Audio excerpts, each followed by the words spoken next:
We want to welcome our viewers to this all-important discussion, roundtable discussion. We're back live at Legends Bar. And first of all, I want to declare my interest when it comes to this facility. This is not the first time we have done features here. This has been TNN's studio. 3 months ago, May the 1st, a tragic incident happened here. My niece, Jasmine Smith, and Shaquan Williams was killed in this facility. I spoke with my sister to let her know that I was doing this tonight, and she gave us our blessing. And we do know that, and I'm sure we all will agree that Jasmine wouldn't want us to stop what we're doing, what we started. So tonight we give honor and respect to Salida, her children, Jasmine's father, Shaquan Williams's mom, extended family, uncles, and all. Tonight we are going to talk to Nicole Fox, Nicole Robinson, and we have Tracy Dolman that's on her way. She'll be here shortly about the loss of a child. But before we get into that, Kenny wants to have a little, and that's the owner of this facility. Kenny we've been working together for almost 2 years now, Kenny. Yeah. We've done Men's Talk in the barbershop right downstairs, and upstairs is our roundtable discussion. Kenny? Yes. First of all, good evening, Bermuda. I just want to take this time just let you know that thank you all for your prayers, your support. It's been a hard 3 months, and but Legends will be opening in the near future. Studio 21, Trevor's studio is back up and running now. But again, I just want to thank Bermuda guys for your support. I want to thank these mothers that are showing up tonight. Trevor couldn't think of a better topic to bring up where we can start, relaunch, and get back going and stuff like that to honor all the young people that have passed away. And continue, and I urge everybody to continue to support and pray for these mothers and these families, Lord, at Bermuda, because it's really important. And I'm just thankful that, I'm back, and looking forward to just, again, opening back up and making this a better place to come and stuff like that, which a lot of things have been put in place. But again, thank you, Bermuda, for your support and prayers. And like I said, Legends is back and Studio 21 is back. All right? Kenny, I want to thank you for your support and the productions that I do here. So thank you very much. You're now, welcome. Ladies, let's get into our discussion. We will start with Nicole first. Let's start with Nicole. Give Nicole the mic. Introduce yourself. Good evening, everyone. My name is Nicole Robinson, and I'm the mother of Tronai Aisha Robinson Burgess, who passed away July 28th, 2022 in a tragic bike accident on South Shore. Tell us a little bit about yourself. I struggle sometimes, every day, but I'm getting there. It's becoming a little manageable, just a little, but it's pain every day. The anniversary of her death just came up to 3 years, and the entire time I just stayed busy because I couldn't bring myself to be in that setting of crying and being unhappy. I wanted to remain happy because I knew she would not want me to be sitting around moping. I can hear her, "Mommy, get up and go do something." So I did exactly that. I worked and I cleaned. So that kind of helps me to manage because my profession is cleaning. Now, because of the trauma that the loss has caused me, I cannot sit at a computer and do computer work for too long. I can't sit in an office for too long. I really can't do anything. clean is therapeutic. So I can do that. I can get in and get out. Can't do it all day. It's not an all day thing. I'm never going to be normal, as they say. It's never going to be that, because with trauma comes injuries to your mind and your brain, and then trauma comes to your body. So for me, I'm just working on me and trying to get me better, going to counseling, because I spiraled out and I didn't think I was. I crashed out on people. I didn't think I was. That was the anger that comes with the grief. And I heard people talk and they were saying, oh, you'll be okay. Someone even said to me, oh, just make believe that she's away on a trip. I looked at them and said, are you crazy? That's not accepting what happened. For me, I had to accept what happened. I haven't accepted that she's not coming back. I've accepted that it happened.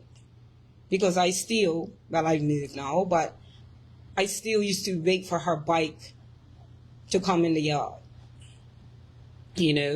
And she has animals and I have them. And the puppy I can't take to Noah's Ark because he knows that's where his mama was. So he kind of gets all happy and stuff when I take him there. I don't take him anymore because it creates anxiety. I have anxiety, had anxiety and depression. This is what loss can do to you. You don't want to get up some days.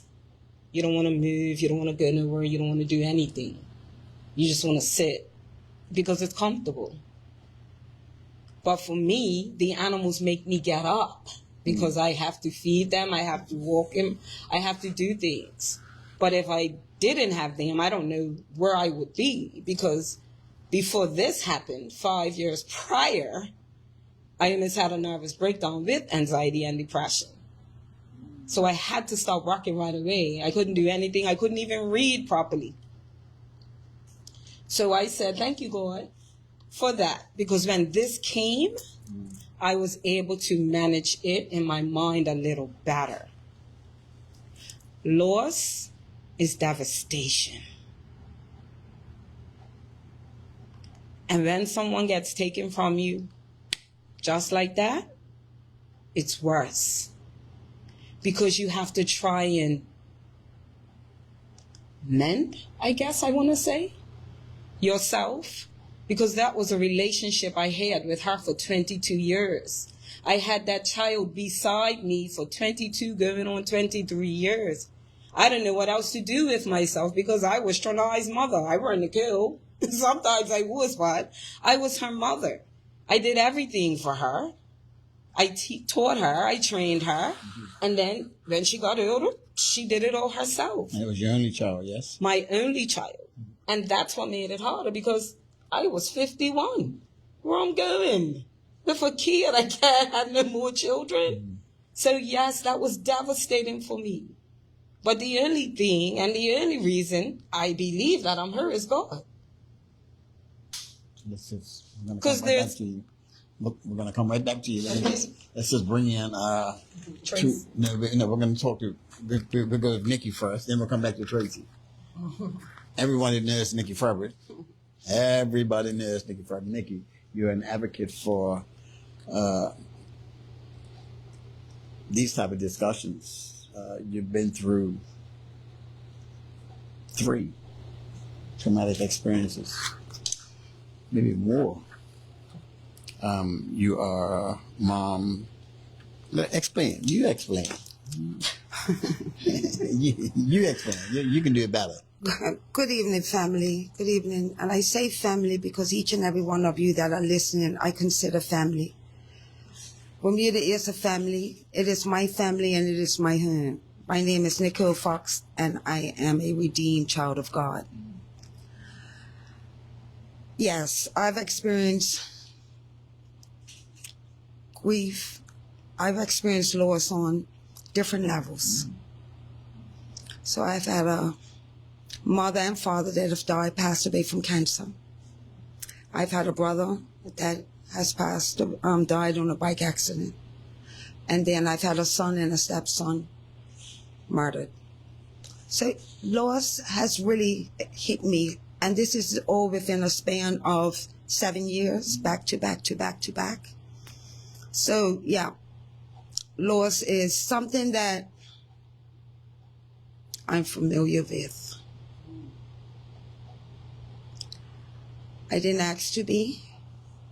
It was not my choice. I didn't sign up to be familiar with loss as I have been. My experience with loss is,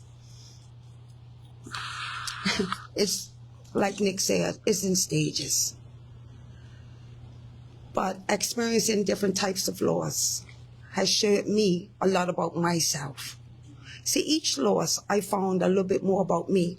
Whereas some people lose themselves, I found me a bit more. Each time I lost someone, I found a little bit more of me.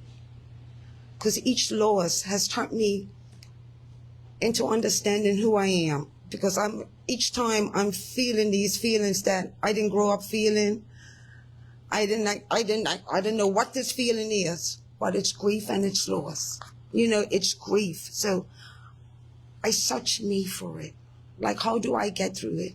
Nick said something that really hit him with me. And she said she didn't know who she is outside. She is Shoquan's mom. I mean, Her mother. her mother. Shania's mother. Trini's mother. I was asked that question when I was in counseling once. My counselor said, Nick, I want you to go home and write down who Nikki is. Who am I? Right? And I said, oh yeah, I could do that. I thought that was the most easiest assignment ever. And she said, before I left, she says, and I don't want to hear that you're Rico Sky and Zachary's mom. I don't want to hear that you're Clark's wife. I don't want to hear that you worked at Masters, my mama. I don't want to hear none of that. I want to know who Nikki is outside of everyone that is attached to you. And that's where my healing started, because I had no idea who I was. So I started understanding. I started recognizing my feelings, digging into who Nikki is. Because see, I'm a recovering addict, and the person I thought I was, I didn't know that. I was angry out there. I'm not an angry person today, in spite of each loss that I've received. I'm not angry. I am a redeemed child of God. Nikki, thank you. Let's say hello to Tracy. Slide the mic down. Tracy Doman. Sorry, I said it right? Yeah, Doman. Tracy, welcome. Welcome. Tell us a little bit about Tracy. Good evening, all. My name's Tracy Dillman, Tarcy Dillman. Most people know me as Tracy.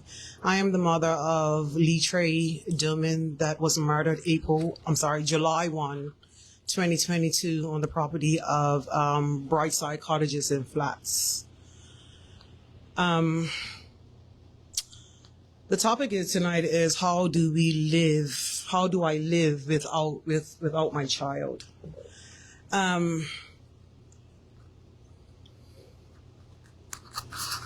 Sometimes that answer is, I don't know. I don't know.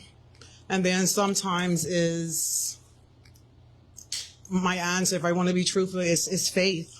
I found my faith. I found solace. And strength, right? As Nick said, it's the loss. Getting that call at 2:30 in the morning, it's like, Aunt Tracy, Trey's been shot. And every time I think about my response when I got that phone call, prior to my son getting shot, he had gotten into a bike accident, maybe like about 6 months prior to his death. And when I got the call about him having the accident, luckily he only broke his femur, I was hysterical. I was all over the place. I was like, oh my gosh, word fatality, right? And I knew that he had been out partying and drinking. And I don't know, I find myself comparing the reaction. When I got that call that Aunt Tracy had been shot, I got up casually. I took my own sweet time. I went to the hospital and The boys were there, who gave me a call. And it didn't hit me until when I was allowed to get inside the hospital, and I was taken to the room. We all know the room, and I was like, okay, this is it. I would like to share something with the public. Yeah, I don't know how crazy it is. I'm new in Christ. I'm learning about all of this. But that morning, as I opened my eyes, my son was standing like this in the clouds over me. And I said, like, what are you doing? Like, don't do that. Don't go there. Don't go there. Because that was that, you know what I mean? That angel in the sky that's like, it was shown to me that morning. My son was out with his friends for his birthday. I came home and I was in my bedroom and I heard him in his bedroom, and I came outside with the boys as usual. And I said, listen, because it's funny, we had this thing. He does the dishes through the week, you're home all day. And I said to him, I said, what's today? He says, Thursday. I said, so there's dishes in this thing tomorrow. They'll steal your Thursday dishes, right? He's like, all right, Mama, cool, I'm got it. That was my last conversation with Lee Trey. He laughed. He's like, okay, Mom. He laughed. He went out. And this was like about 10 o'clock. And I got the call at about 2:30. I feel that because I'm a person that I have trust issues, so I don't rely on no one. I don't know how to talk to anyone, ask anybody for help or anything, my wall and my door. And as I was going through this, like you said, you just want to be alone. Right? You just want to be alone. You don't want to see nobody. You don't want to hurt nobody. And I'm like, what do I do? Where am I going from here? Like what? Like Trey? Like what, man? Like what is all of this for? All I'm just kept asking my why? Finding myself why? I feel that with understanding of the environment that my son was involved in. And I'm going to be honest, I'm a truthful person. I almost feel like that possibility was there, right?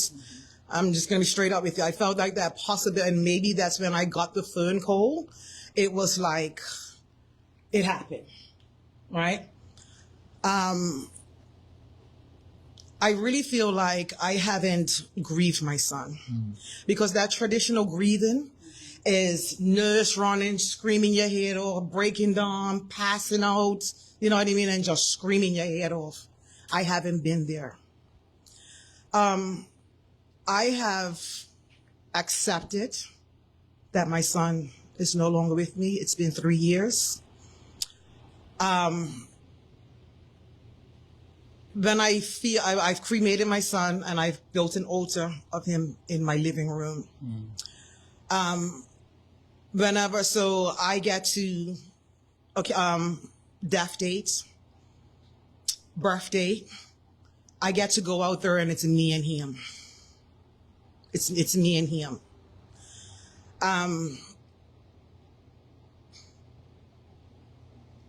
It's, and I just find myself leaning on God, finding him. I don't have no one to go out there and, you know, all the promises of I'm here for you. Anything you need, call me. I don't care the hour. I don't care the day. After the funeral is over, everybody going. You can take the nuggets and apply them where they fit. You know what I mean? But you're left by yourself to deal with this. And it comes to the point where it's like, oh my gosh, Tracy, I can't do this. I really, really can't. Now, on top of that, I'm like, where do I go? I feel like I've cried to God That's how I feel like I've grieved him.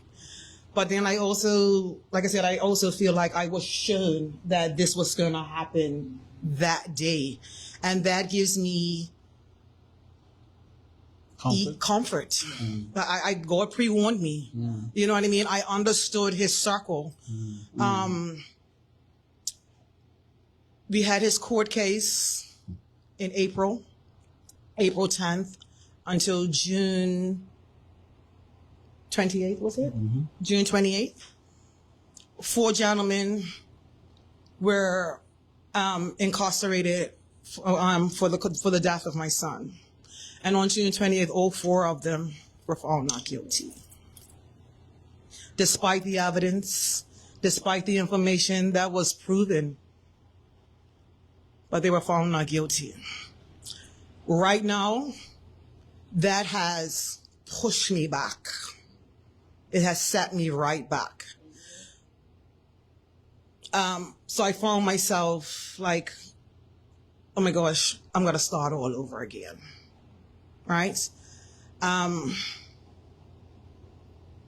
feel my son in my place, in my spirit. I really, really do feel him. And he always say, Mama, you're doing too much. Mama, say less. You know what I mean? And I'm like, boy, understand? I feel cut short when it comes to Detroit because my son, he was not a gang member, but he partaked in gang activity with his peers, right? He had dreams. He was 19. You got 23? I got 19, right? That year was my 50th year. In 2022, my life was my 50th year, my child's 20th year. What do I do? I have persons saying to me, you know, Tracy, you are even his friends, Auntie, you're the strongest person I know. Like, I don't know how you do this. And I'm like, this strength that everybody sees, I'm asking myself, where is it? Right? Where is this strength? But I know that I'm going to get up and keep going. Like right now, you say different things turn you off as you're going through the process. When we turn on the news every day, especially the American news, it's killing. I love a thriller. I love a gun movie. I can't even watch those things anymore. I can't. You know what I mean? Because seeing that person shot on the ground and dying, I see my son on the ground dying. So these are the different traumas and experiences that we go through when these things happen. I've known Nick since primary school. And sometimes I question myself. I'm like, oh man, Nick, like I'm feeling for you. And I'm like, would I have felt better if it was a road fatality or it's gun murder? You know what I mean? A road fatality is usually an accident. When you're gunned down, it's someone choosing to take your life. And those are the things that I'm struggling. Like, you don't get the right to take someone's life. It's totally unfair.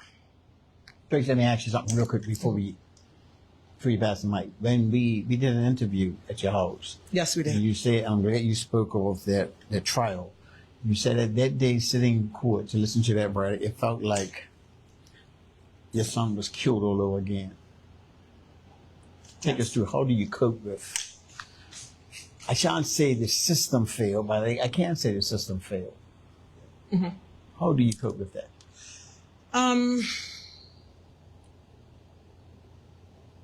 Hearing the not guilty verdict after I sat through 8 weeks of trial, I couldn't believe it. It was shocking. I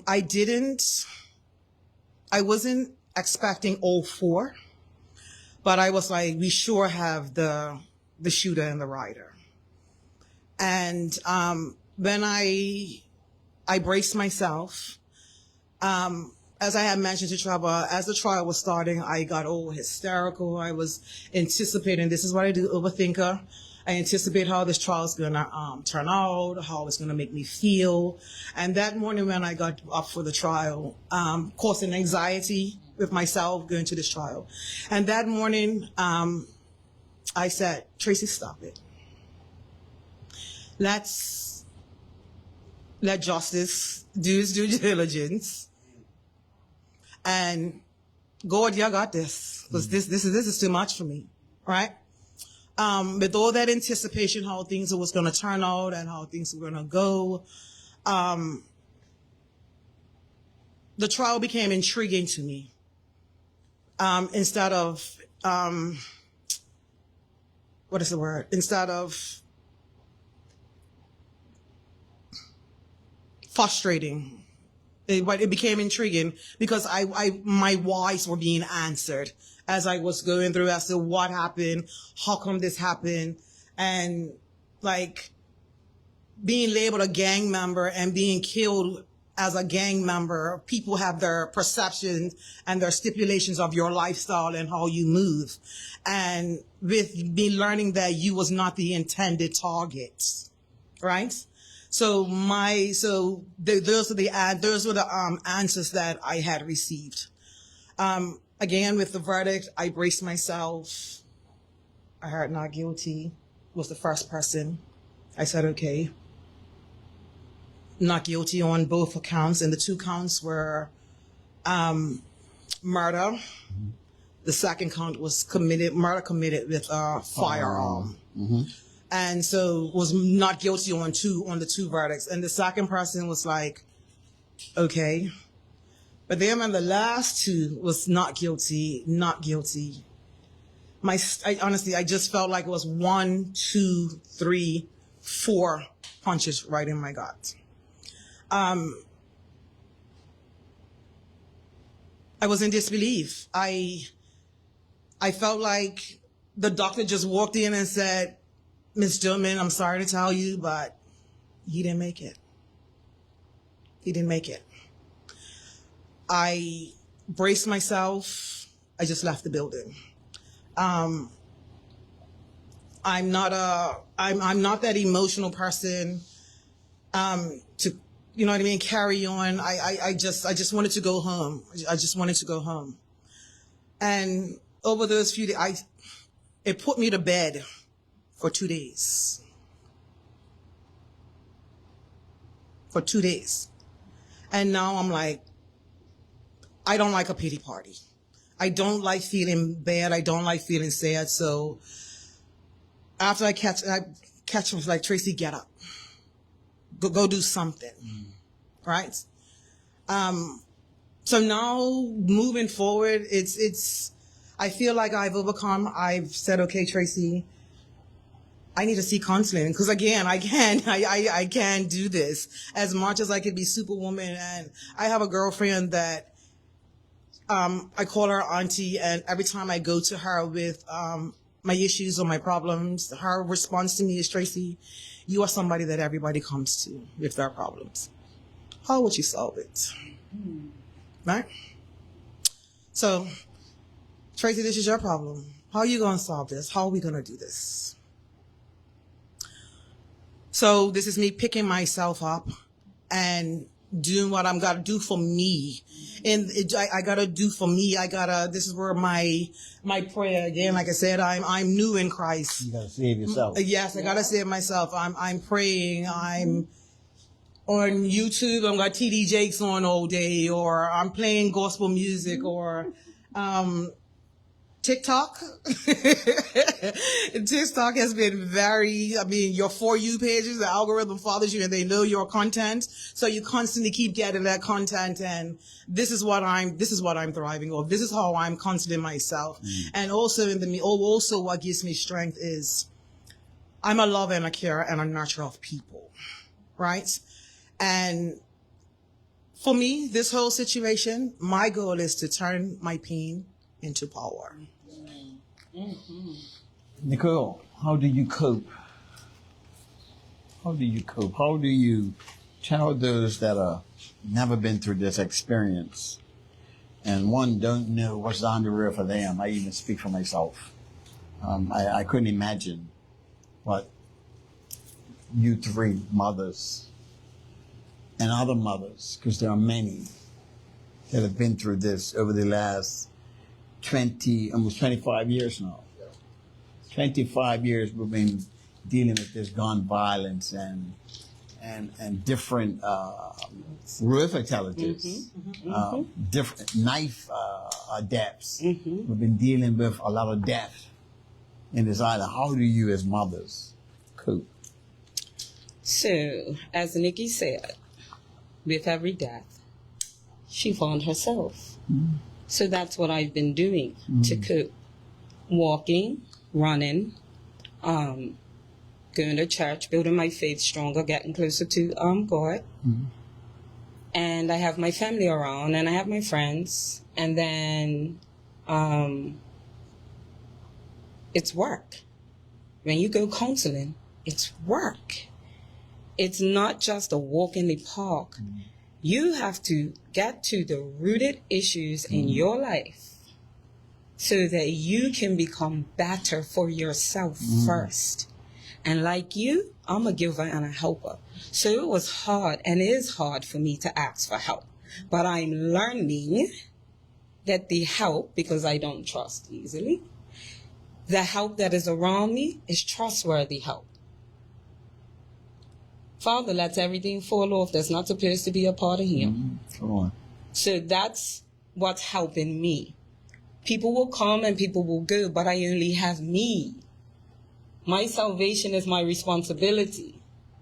So I can't go to Nikki and say, oh, I need your help in this. She's not going to know what to do. She didn't live that part of my life. I lived it. It's only me that's going to be able to help myself. And in-laws, it does start with you. But you have to have that will and power to get up and not want to continue in that. So for me, I get up every day. I have gospel on. I have my boy, Pastor Mike Jr. McClure. That's my boy. Reality keeps it real. Music, dancing. I have to have joy in my life. When the sorrow comes up, the happy memory comes up now as well. Because I had to train myself in my mind. This is where the work comes in. In your mind. You in your mind. Yes. Not to think about back then. Not to think about how she died. Because for me, that was like a crucifixion. I was like, she died. How? I had to come to terms with that. I couldn't see her. You all saw your kids? Yes. I didn't. Because I was advised not to. Because I didn't want to remember her like that. I would have that image in my head for the rest of my life. Depression and anxiety, I could not do that. So coping every day is a struggle sometimes. Some days you get up and you're singing and you're just moving. Other days you can't get up. You are unable. People will not understand this, but you are unable. And I suffer from chronic back pain. So that doesn't make it easier for me either. But guess what? I get up. Why? Because there's a scripture that says I can do all things through Christ that strengthens me. That's right. And it's him that's carrying me. I would not be able to be sitting here talking to any of you right now. I'm going to tell you what I know. This is not a walk in the park. This isn't easy. This is something that women and men have to go through with loss. This is difficult. And then you have people out there being rude who know you've been through something. And I'm saying to myself, but if I snap back at you now, I'm going to be the real one. It's happened. But then I had to remind them and apologize because that's who I am. If I was in another frame of mind, maybe it wouldn't have came out like that. But I'm dealing with a lot. Trauma is a lot. When they asked you, you had to wait from that tragic day to 3 years before you got some sort of justice. Tell the people, how do you cope with that long 3-year wait? I couldn't cope. For some, I don't know how this is going to happen, and I hope somebody hears me, because this is my reality. That's right. That is uncomfortable. I couldn't move forward. And every court session would trigger me and take me back. Doesn't matter what anybody says. I knew why I had to attend court. That is not comfortable for families. That is not comfortable for the parents. If we could find a way to speed that up, even if it's a year, 3 years, no, sir. That was almost 3 years. That was too long. Too long. You have people in a holding pattern. I can't keep my life on hold. I have to move forward. I was moving forward, so I thought. But each time I ended back in that courtroom, snapped me right back. Why? Because a trigger happened. I'm still healing. Getting continuously healed. So that's not fair. It's just not fair. And it's not, for me, it's not humane. Let me say it that way. It's not humane. And unless you've been in that position, you will never understand it. So I pray to God that somebody who has been in this position understands and speaks up for the rest of us, as I am. It's not fair. Due process is a little bit too long. It's too long. Too long for a mother and father who've lost their child to a tragic accident or any other means. It's just too long. It's difficult. I left court a couple of times because I almost had outbursts. Why? Because I didn't understand. I did understand. I do understand. Everything had to be, the I's had to be dotted and the T's had to be crossed. I do understand that. But could you have done it more prior to us coming to court? Each time it was something different. I'm just asking. I don't want anybody to go through what my family went through. That was horrific for me. I don't know about them. I'm speaking for me. It was horrific. Because I've already buried her. She's already gone. I'm going to come backwards to this again. And you bring up the same thing. No, we didn't have a trial. Thank God, because I prayed for that. That we did not have a trial.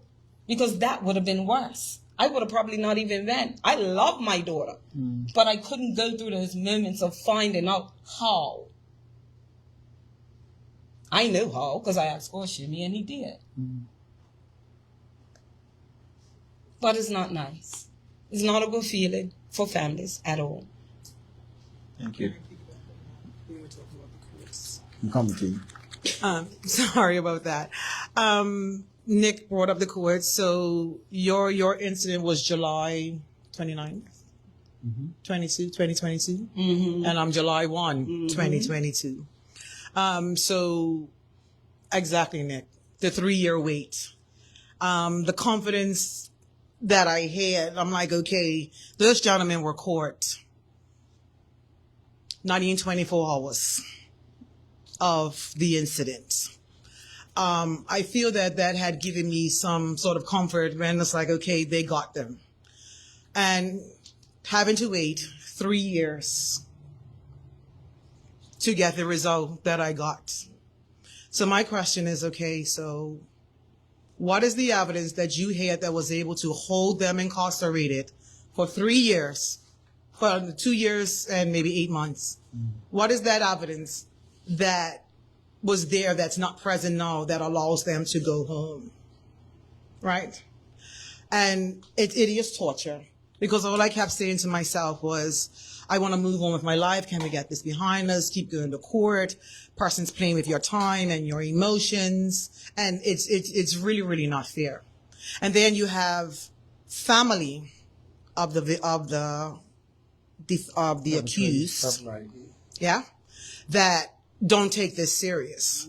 They want to, they can intimidate you or try to, make you feel uncomfortable. Right? I was pissed off because a family member of the defendants caused something on the 11th hour in the court that caused me to not have the support that was ready for me to help me to go through this. And it was, and my response to that is, God be with you.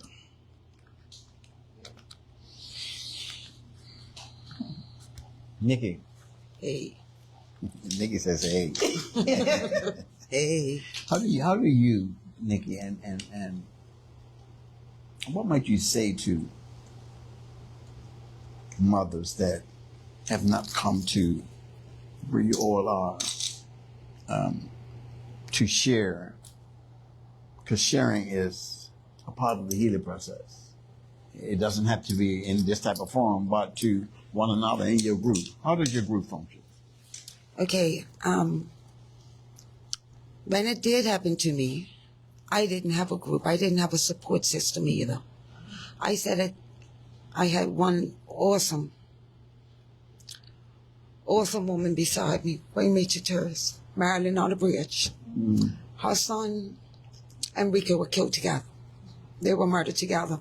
So her and I sat there and we was like Neighbors. We knew each other. Right next door. Right next door. Rico slept over his house.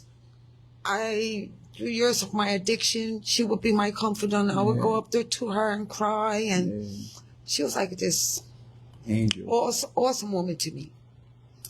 So we sat there like, the next day, like, where do we go from here? We had known that, people were murdered before that, but we didn't see them. So we was left to our own devices and how to get through this. My thing at the hospital was that God had already set me a plan. I had asked God for 2 things at the hospital that night, and I asked for peace of mind and a forgiving heart. As a recovering addict, I didn't want to go back to that. And I knew forgiveness was my key to staying clean. And that's another part of my story. So I knew I had to forgive in order for me not to return there. So I'd asked God for 2 things. And about 3 weeks later, when I will see, how can I say this? I didn't have sleepless nights. I really didn't. I didn't have trauma on my face. I was there to support everyone else. And about 3 weeks later or so, I woke up, jolted up out of my sleep, and I wonder what's wrong with me. See, loss, especially murder, could put doubt in your mind, could make you judge yourself, could make you believe that you weren't a good mother. So I woke up and I didn't, and I had all that. What's wrong with me? That I'm sleeping at night, that I'm not restless, I'm not full of anger, I'm not full of rage. What is wrong with me? Did I not love my son? And I doubted myself big time. And I heard God's voice so clearly. And he said, you asked me of 2 things that night, a forgiving heart and a peace of mind. And I have granted you both. Do not look back. Do not look back. And it was like a relief that just came right over me. And at that moment, I knew I had work to do. I heard you talk about the phone calls stop coming. People go on. For me, I was okay with that because I don't want anybody to be stuck where I was. I was okay that people were able to go on with their life because life does go on. I didn't hold them accountable. I was not upset with them because I knew at any given time, if I picked up that phone, they'll answer. But I didn't want them to be stuck where I was. Because this space that I'm in is mine alone.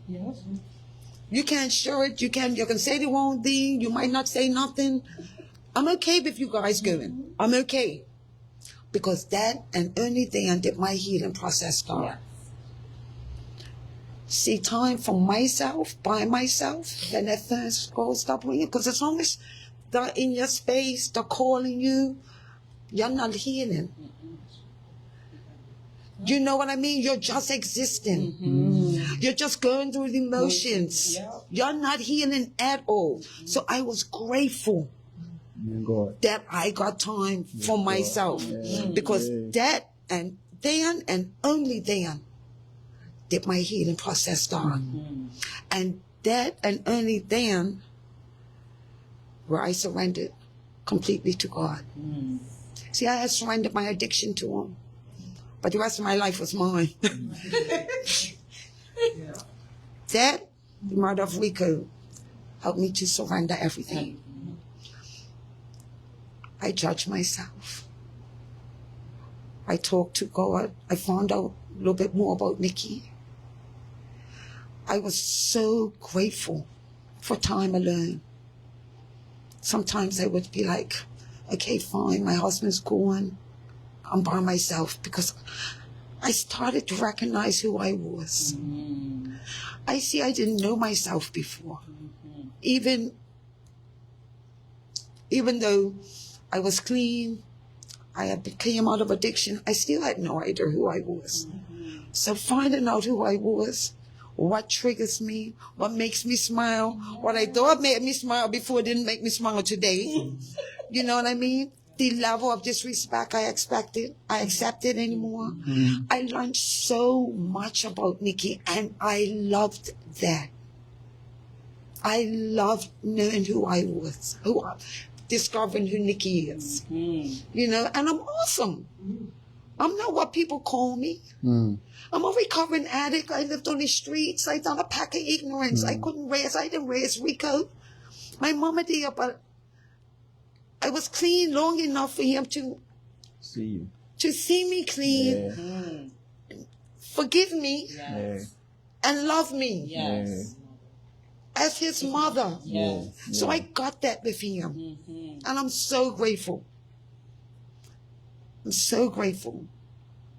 But I was finding me, and I call him my sacrificial lamb, because if not for his death, I wouldn't be the woman I am today.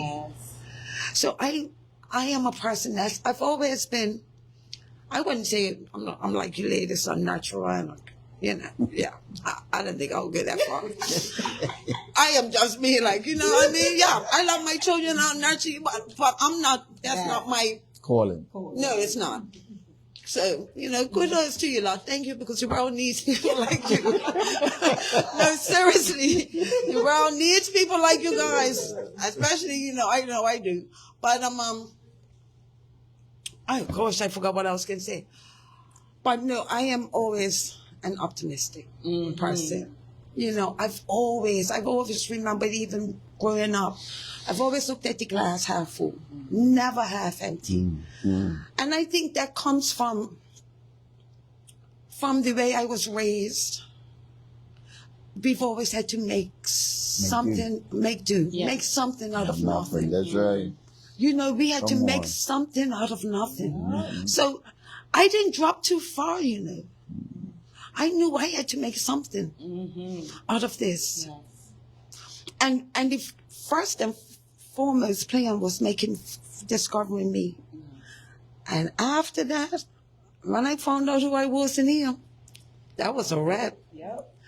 Once I found out who I am and whose I am, this made this journey so much easier. Don't get me wrong. I have my days. I still cry. I still wonder, why am I in a bad space today? And I look at the calendar, because it's close to on something that we had done. And I'm okay with that, because that reminds me. I never want to forget that.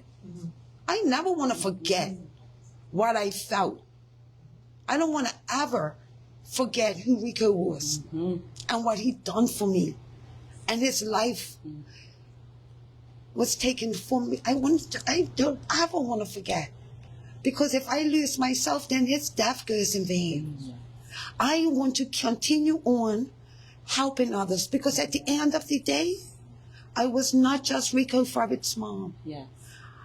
I was Zachary and Skaya's mom too, and they deserved a healthy mother.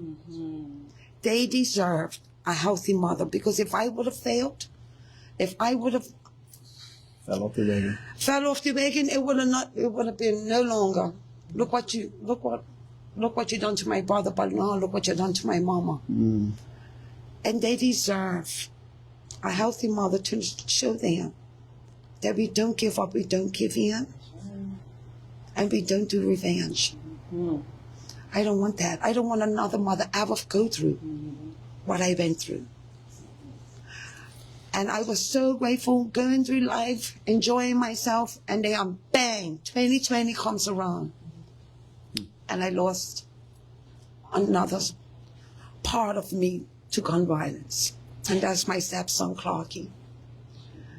My husband's son, who I had had in my life since he was 5 years old.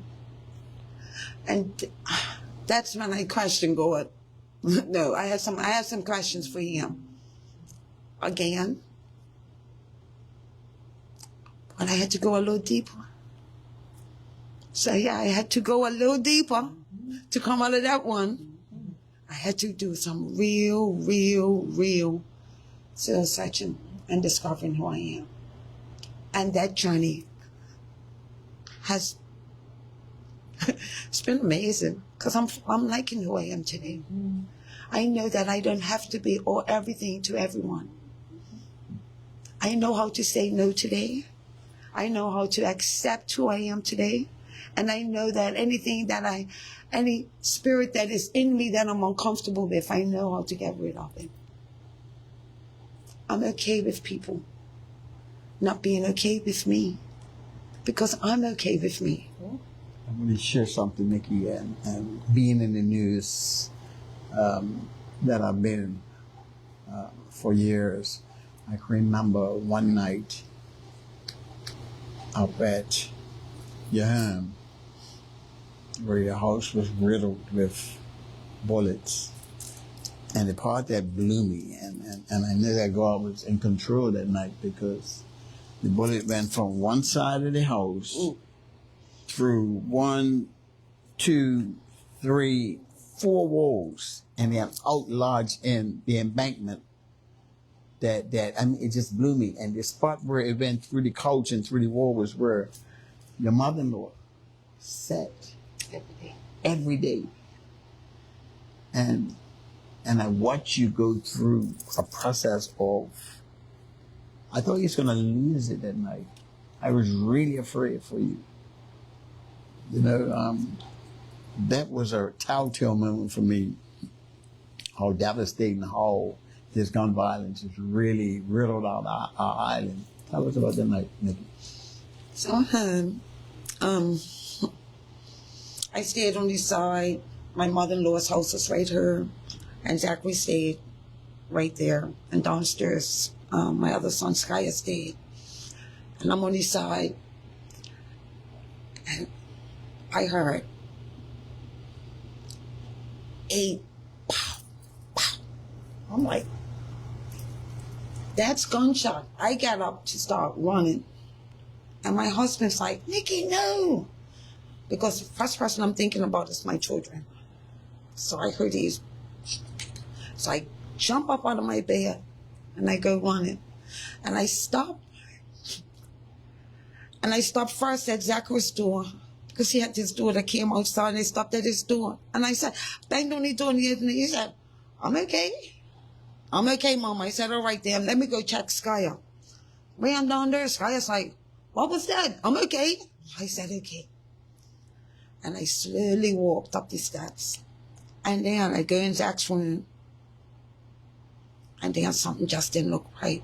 And when I looked around, I looked at his curtain, and his curtain was shattered. Like, whereas 16 bullets, they came out 2 at a time. 16 bullets flew through my house. Zach had a little smaller room. It went through his deodorant tins, his dresser, right into the next room where our couch was, where my mother-in-law sat every day, right onto the next room, out that door. My car's parked there. It missed my car and went way up in bullets, right up on the embankment. Yeah. How it missed my car, I didn't know. But and by the time the police came, I'm not even going to, right, by the time the police came, it was 16 bullets. They found 16 cases, whereas it was 2 at a time coming out of a gun that forceful. You thought I was going to lose it. I thought I was going to lose it.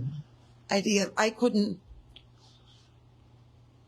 process it because for years, See, and this is what the devil has had me do. For years, I always waited for the other shoe to drop.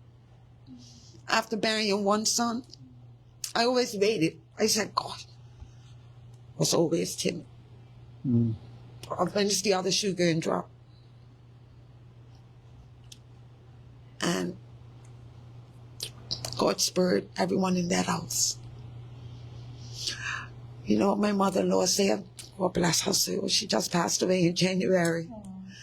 And she said, when the police came and talked to her, she says, my grandson will not die in this house, and neither will I. When my husband and I built this house, my house is anointed. This house is covered by angels. So they said, ma'am, are you scared to live here? My mother-in-law and my father-in-law, are you scared to live here? She says, I'm not afraid. No. My house is anointed. She was a God-fearing woman and a praying woman. She says no. She had no fear. Whoa.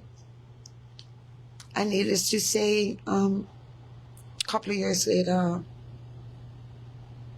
Zachary was shot in that house. Came back 8 bullets this time, whereas he did. They ended up actually hitting him, but he survived. And about a month after that, Clarky died.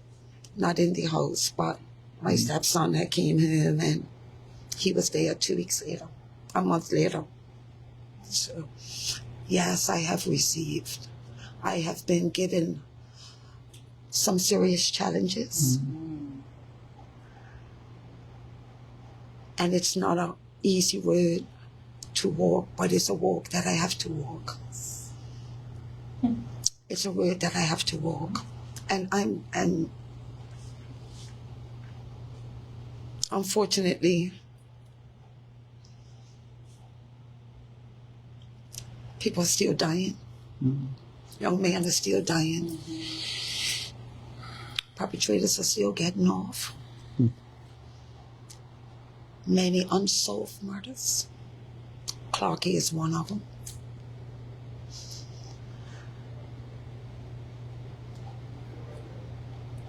Support is very important, you guys. Support is very important.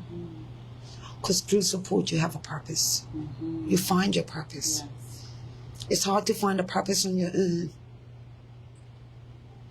It's hard to grow and go through this and have a vision, and you're by yourself with no one to tell it to. Your visions can't come into focus by yourself. Support is important. I went to a 12-step program when I came off drugs. I am a recovering addict. So when that happened to Haile and Rico, I asked Other Bridge, we need to start a support group. Because no one understands what we go through. They don't get it.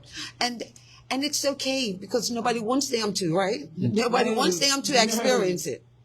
So it's okay that nobody gets it. But we get it. We get it. We understand each and every emotion where other people don't get it. You know, so support is so important. And as for counseling, I went to counseling. After a week, I went to my job and they sent me to EAP. I said, I need help. I went there. I went 6 weeks. And at the end of my 6 weeks, I not once talked about Rico. What I went there for, I never once talked about Rico's death.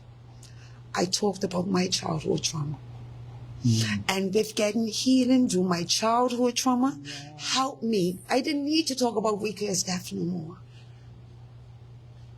Because I was healed. Yes. So once you've done some healing inside, that's why support groups are so important, because you're going to hear something from someone and you're going to be like, wow. That's what I'm going through. That's what I'm going through. Yeah. Not everyone goes through everything together. I mean, at the same time and pace, but you can guarantee we're all going to go through it at one point. Every emotion we're going to hit. So being by yourself is very difficult to heal. So we do have a support group. You don't mind me saying, Go Mom for it. Bermuda. Go for Mom it. Bermuda, we have a support group for families that have been affected through violence in our community. We also have a Medicaid coming up on August 16th, the first year of COVID. Ms. Bridge and I decided, okay, fine, let's do a Medicaid because it was no cop match. So we done a Medicaid in honor, on Emancipation Day, in honor of all those that had lost their lives to violence. So we travel the whole island. We have ribbons on, we toot. And as we're tooting, one of the moms said, Nick, as we was tooting going to every parish, each toot, she said she was felt strongholds being broken. And I thought that was so powerful. So this is our sixth annual Medicaid, and it's on August 16th, starting at Cedar Bridge, 9 o'clock, come for registration. It's free. We decorate your car with ribbon, with your loved one's shirt or not. Join in. Just come in and help bring awareness. Because one thing we don't want to do is let this island forget the tragedy that continues to happen and that has happened for years. We can't let them forget our sons. So we will continue to bring this awareness to the island. We cannot let them forget because people go on. And then you're left by yourself. But there is a big community of us. And if we can just come together, because a lot of mothers, if you're out there and you're listening, you're not alone. You are not alone. Unfortunately, there is a huge community. Let's do this. Let's come together. Because if we cannot unite as mothers, how do we expect our sons to? I can look at even the perpetrators, Mom. Even them, they are not eliminated from this. Because if we can unite, neither one of us pulled that trigger. Come on. Neither one of us. If you feel at home guilty, low self-esteem, or you didn't know where to go, come to us.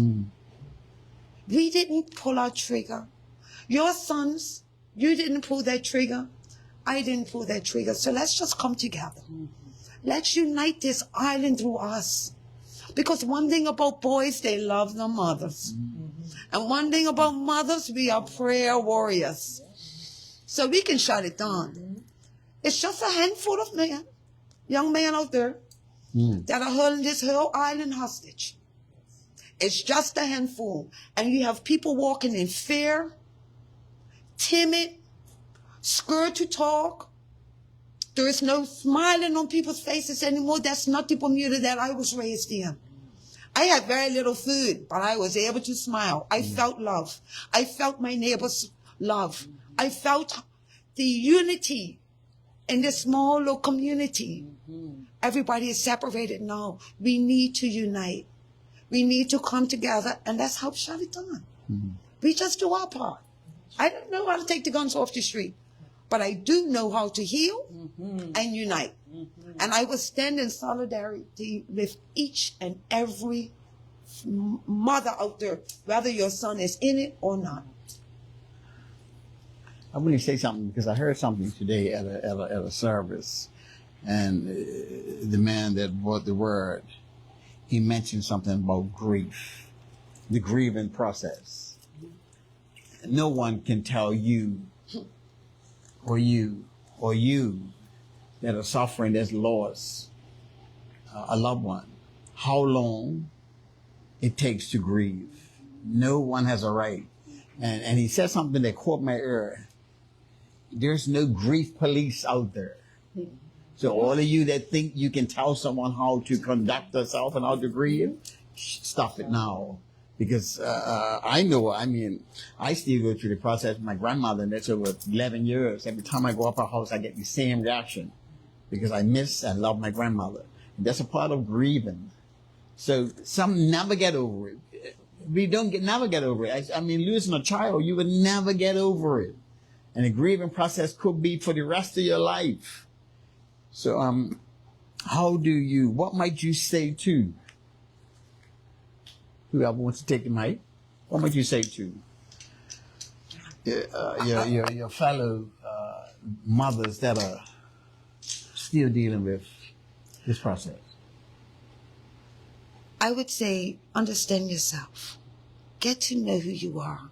Because once you know who you are, people can't tell you who you are. If you understand who you are, your purpose and your walk, they can't tell you anything about you because you've already done the work on you. Mm-hmm. You're already standing. So your grief is yours. You embrace it. Mm-hmm. When I cry, when I go through my moments, and I go through them, like I said, I've got a brother, father, mama, stepson, and a son. And each time I feel them and I grieve, I embrace it. It's mine. Mm-hmm. You can't take that from me.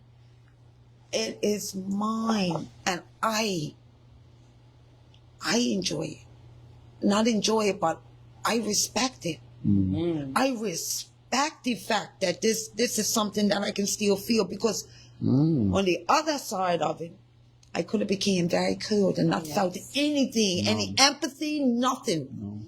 I could have been turned into that person that doesn't know how to feel anything.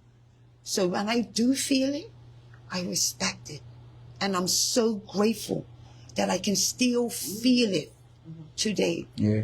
And that I have not turned to blind. I have not become cold. You still have a heart of flesh. And I still have a heart of flesh. Come on. Yes. So that's my take. Understanding you, finding out who Tracy is, finding out who Nikki is. Because guess what? We're born for a purpose. Yes. We are born for a purpose. Walk in yours.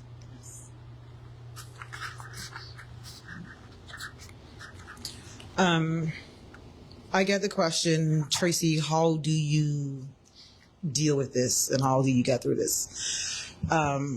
I constantly tell myself, in order for you to, if I have to get over there in that corner, regardless what's in my way, in order for me to get over there, I got to go through it. I got to navigate, right? However, what that looks like. I may stumble on my way there. I may skip and get over there, you know what I mean? But I just feel that don't deny yourself. The more you deny yourself, the more you sink yourself. The more the feelings become more intense because you're not allowing yourself to deal with whatever you're dealing with and whatever that looks like. So for me is, in order for you to get through it, you gotta go through it. You definitely gotta go through it. Moms out there, as you say, we do have a community out there. I was just say when this happened, Kelly, what's Kelly's last name? Kelly. Yes, Kelly Edwards. Kelly Edwards' son, only son, is my son, Kevin. He's my son too. And, you know, so Kelly reached out to me and she said, Tracy, I want you to speak to my friend Nick. And when Nick came home, Kelly brought Nick to my house and I was like, I don't want to come with you. Like, I don't want to be in your group. Like, to me, it's like, I mean, and no disrespect to mom, but there's a reason why you're in mom, right? And I don't want that. I don't want to be here. No, like I said, so, but now we're here, and this is where the grieving process, it's first of all, you gotta acknowledge it, is accepting it, it's feeling it, it's, you know, I mean, then you deny it, and then it's why, and then as Nick said, you question yourself, you feel like what did I do wrong? You know what I mean? I'm like, my house was the go-to house. I asked myself, what I allowed in my house, am I wrong for it? I don't know. You know what I mean? I don't know. But I'm just glad I had a child that was accountable, that held himself accountable for whatever his choice. He told me, he says, Mama, I can't live my life what you have for me, right? And is a few statements. My son had laughed with me. At 6 years old, Lee Trace wrote me a poem. And this should know what mom's going through. He said, came home from school, he said, Mama, take this. A place that's safe is what you think in love and life. 6. And another thing he said was, he said he's not a gang member. He says, for me, Mom, every man has their talent.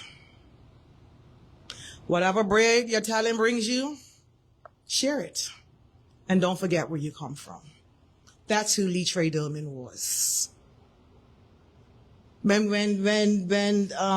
Nicole says who you are, just outside of everybody, you know what I mean? Yeah. That's who Lee Trey was. With his boys, I guess he was, I don't know, he felt that he was in no gang member, you know what I mean? But with his boys, he was that person. But it all boils down to our purpose, where we're going. Also, Nick asks, that support. We were each other's support. So to have my son taken away from me, I feel lost. Because with that trust issue, shutting everybody out that wall, that door, sometimes I come through, it's like, Trey, but he's not there. So who do I talk to?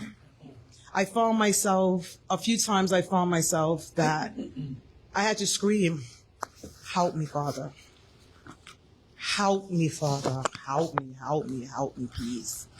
So mothers that are, again, even during the trial, I've had mothers ask me, Tracy, the process, the legal process.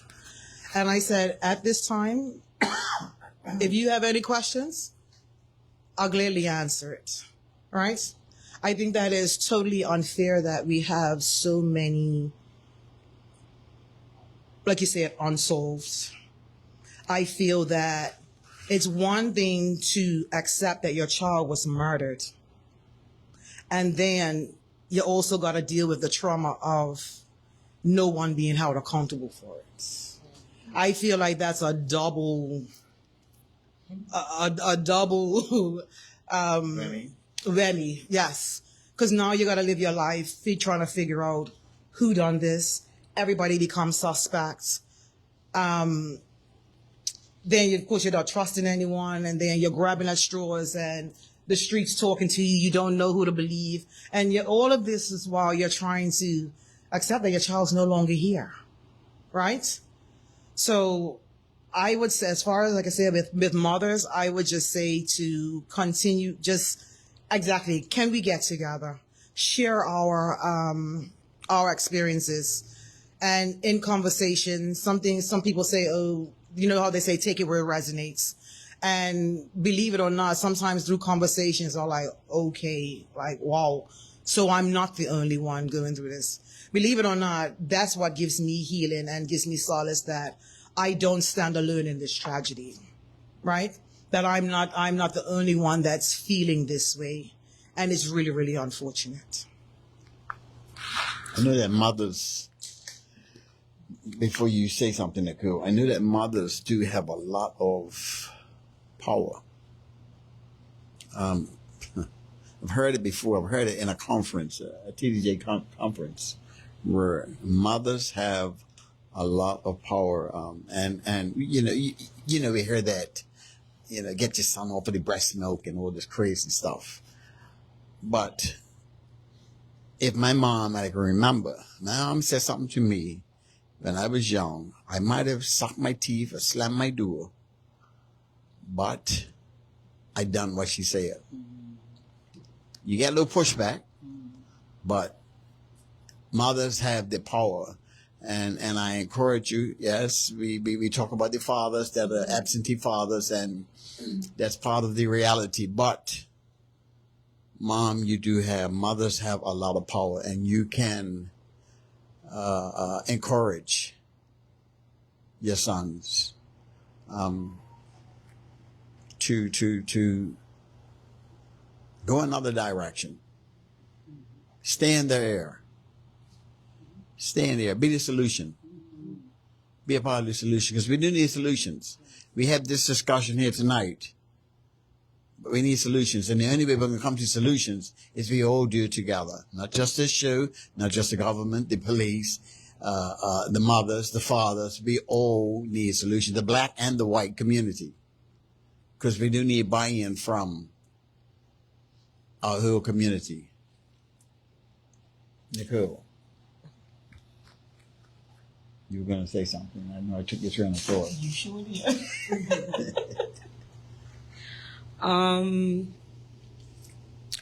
I just want to tell any mom or family member of a lost one, there is hope for you. You have to anchor yourself in a belief system. I'm a Christian, so my belief system is Jehovah God. But other people have other belief systems, and I respect that. So if you can reach to that, that will be part of your healing journey. That's your guide. Always have someone near you or around you, because those emotions, they all come in sometimes all at the same time. And you can be anywhere and just burst out crying. But you got to ride through it. You got to let them go. Because if you hold on to it, when it comes again, it's going to be a little bit worse. Because then you're going to have the running eyes and the snotty nose and the screaming or whatever. So I always tell people, just ride with the wave. When the wave comes, no matter where you are, just ride with it. I remember I went to my aunt and I went to clean her house. She came up the steps and I was in buckets and I couldn't say a word. All she did was hold me. Why? Because she understands. So you always also have to have someone that understands. Prior to my daughter being killed, I lost both my grandparents 4 days apart. That's loss. That's trauma. We have to reach back to each other. We have to talk, women and men together. Men, I never leave you out because you're an important part. You're the heads, and you need to get it together. I'm sorry, but you do. You all need to come together. I don't know how, whatever, but you do. Because you guide us. We nurture, you guide. But we need you to do your part as well. So clap hands for those who have already started, but come on, please. Because you're guiding and you're heading our community and this island. And we're following you. Some of us are in our masculine energy still. I'm going to tell you that's me. Even though I have my partner, I am still in that masculine energy. Why? Because I lost my daughter. And I'm fighting every day to make sure that I have the best life possible and that I show up every day as authentically me, who God created me to be. And like Nikki said, you have to find yourself. You just go deeper and deeper. And when those childhood traumas disappear and you find yourself, that's why I consider sometimes I'm happy. That's right. Because I've done the work and I'm still doing the work. But it's the work that gets you through this. You can't sit at home by yourself. Yes, that's what we want to do. But we know that doesn't work. We can't do that. If you're part of a church and you have people to talk to, you talk to them. They'll help you. They'll guide you right. They'll love on you as well. Love is important.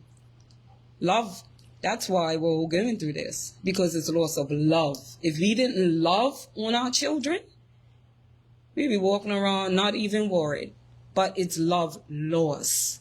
So we have love inside of us. Where are we putting it to? We put it to our children. So now we want to put it to you. If you need help, just let us know. We'll come and sit with you. We ain't got to say a word. You can just sit. If you have to cry on my shoulder, then just do that. We're all going through. We're not perfect. None of us. We're all still healing. We just want you to get better and heal just like us. So, well, we got a few minutes left before we close. I want to thank Studio 21 for our new series in We're going to be doing these roundtable discussions. Men's Talk in the Barbershop is coming. We have sponsors that support TNN, ICS Tires, Vista View. I got to remember. I should have written it down. Yeah.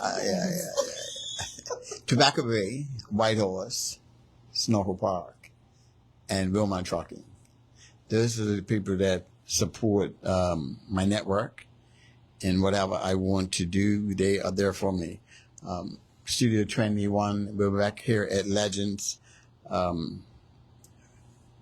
This is where we'll continue to use this facility as this roundtable discussion. Before we close, your last little,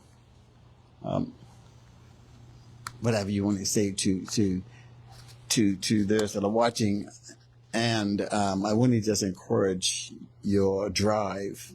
When you hear the horns and the horns coming down the road, come out and support. Come out and give a wave.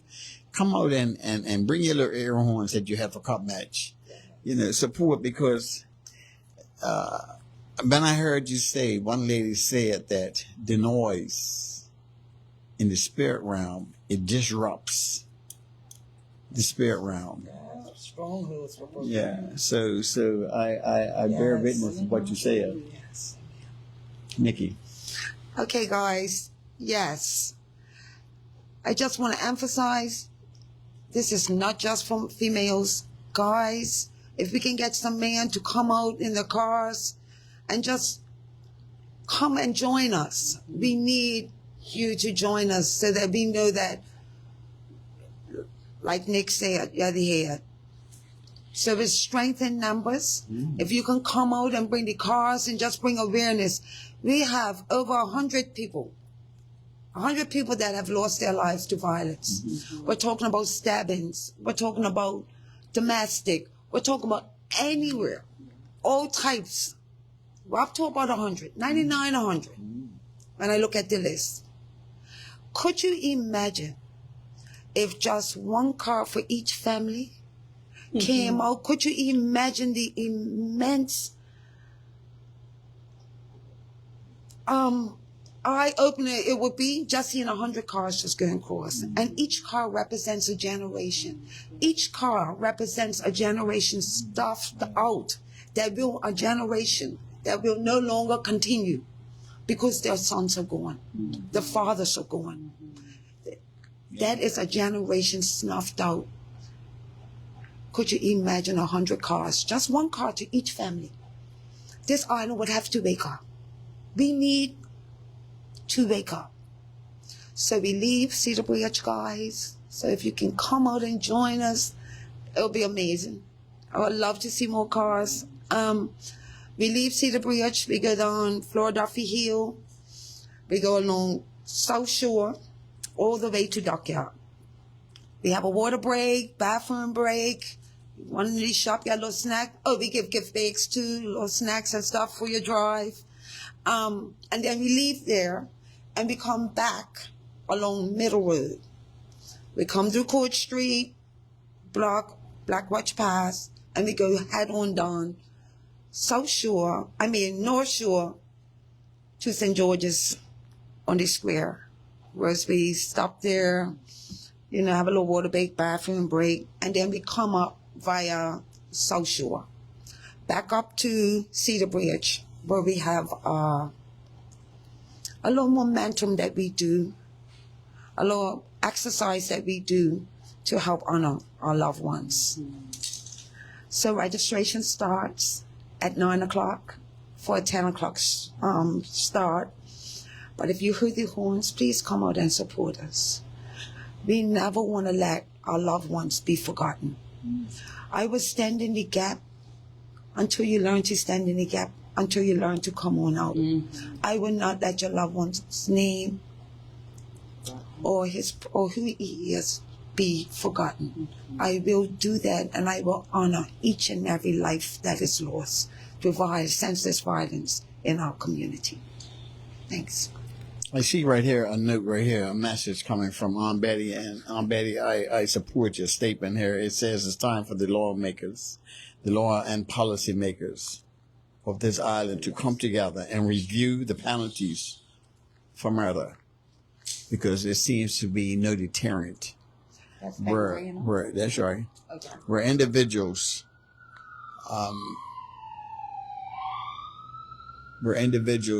feel no way. Tracy, I sat in the trial with Tracy, and for someone to be riddled with 10 bullets, I think of my good friend, I think 209, August the 9th. And I think of Yank. Okay, I was out there that night. His children. I still think of a lot of my friends, individuals that I knew that were lost through this. We really need to do something about this, like yesterday. But 25 years in, haven't we not had enough pain? Before you close, you can close. You can say something. We got 5 minutes. You got 2.5 each. Bermuda, we need to change. We need the love. I don't know where it disappeared, but it has. We need to bring it back. Neighbors don't speak anymore. They argue. They do this, they do that. You walk down Front Street, some people don't speak, they don't open their mouth. That's our culture. We open our mouths and we speak. I don't know what happened. I do know. I do know.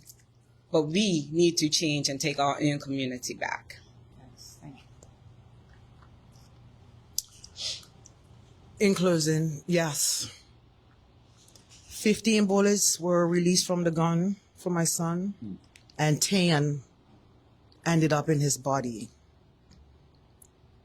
What did Lee Trey do to anyone to deserve someone to, as I watched that video, you shot him in his back while he was running away from you. And then you came around to the next gate, got off your bike while my son was leaning up against the wall, bleeding, and actually dying from the first bullet that you already put in him, and decided to shoot him 9 more times.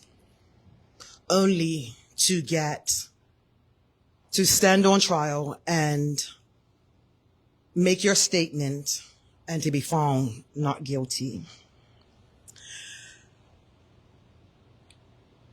Bermuda, I need you all to know that it's a pair of those shoes for every last one of us, whether we receive it or not. These shoes can fit you, or it can fit your nephew, it can fit your grandson, it can fit your godchild's mother. So please don't, let's let go this, let's get away from, oh, that's not my child, so it has nothing to do with me. I need you to understand that it has nothing to do with you, but you have children. Let's consider your children. But that person, that individual, it's your child's best friend, cousin, uncle, brother that's feeling it. And all it's brewing is revenge in their eyes. And I feel, in my opinion, I feel that this is why this is continuing. Because we're ignoring it. Because it's not your child.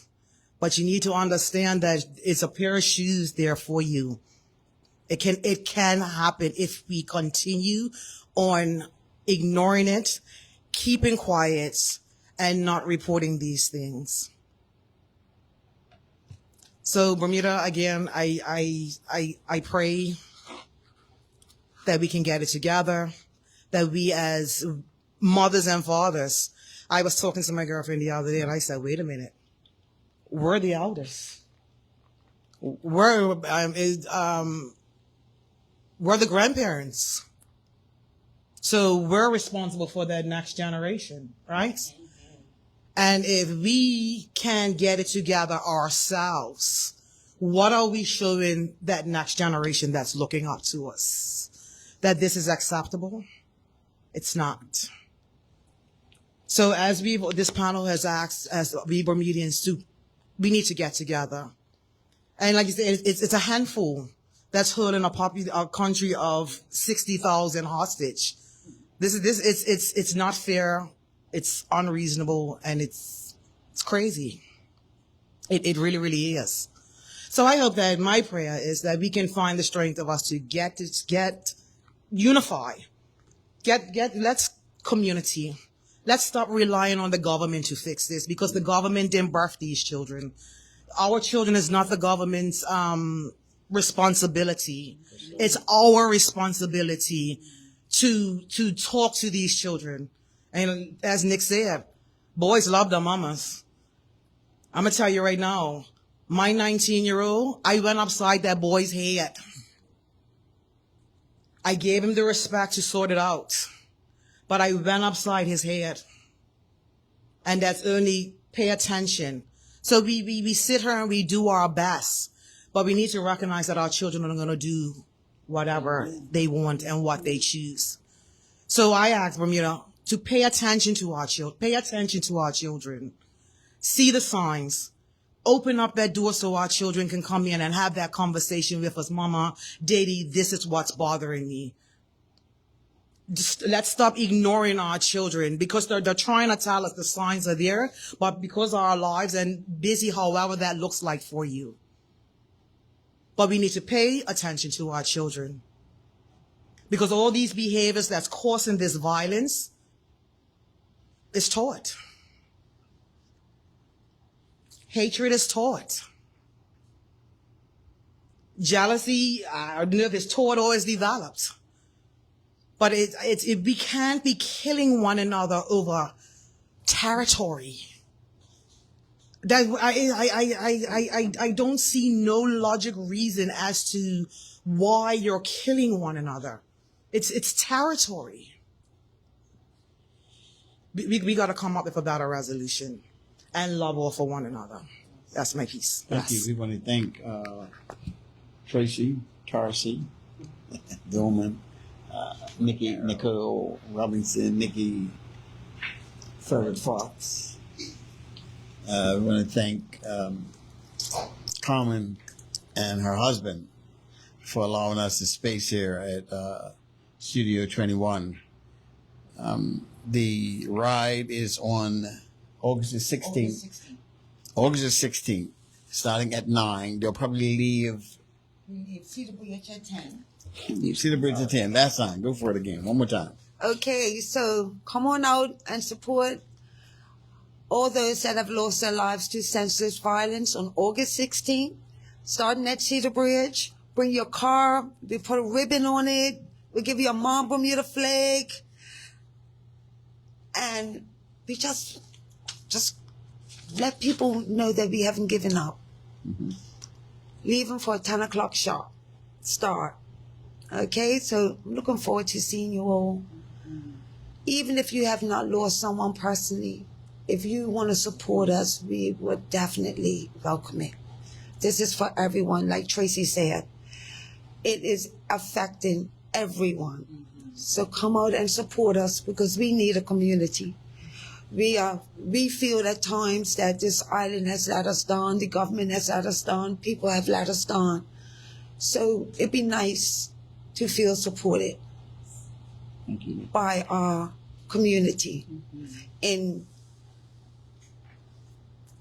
these feelings that we go through, in the trauma and loss that we feel and we face every day. It's nothing like feeling supported and not alone. So come out and join us. August 16th, Cedar Bridge, 9 o'clock for ribbon, 10 o'clock sharp. Thank you. You're going to close. And I just want to also say thank you, ladies. Sitting on this panel with you has opened my eyes to a lot. I'm so glad that we got here and I got to talk to you. I don't know you, Nick, but you carry my name, so I don't know. I'm going to carry yours. I ain't going to say who's the oldest one, but I'm pretty sure you're carrying my name. Yes. But Trace, it's so good to see you. You know, and I just want to thank Trevor for always bringing this island information and news. Forever 21 Legendhood over there. May it respect for you and your wife. Don't let them shut you down, boo. Keep going, keep pushing, and keep striving. So we're gonna close on a real serious note and honor. And as I started, my niece Jasmine Smith and Shakron Williams. We're gonna take a minute, just have a minute of silence out of respect for the families that are still dealing with this trauma. We'll do that now, and we'll close.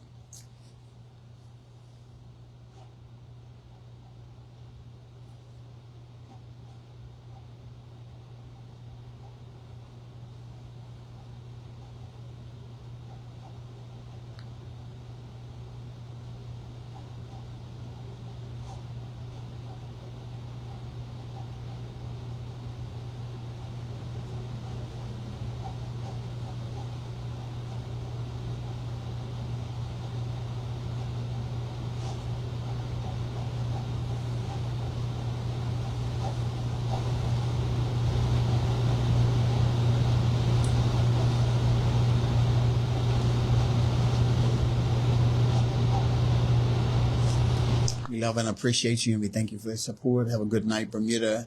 Don't drink and drive. The life you save, it could be good night. All right.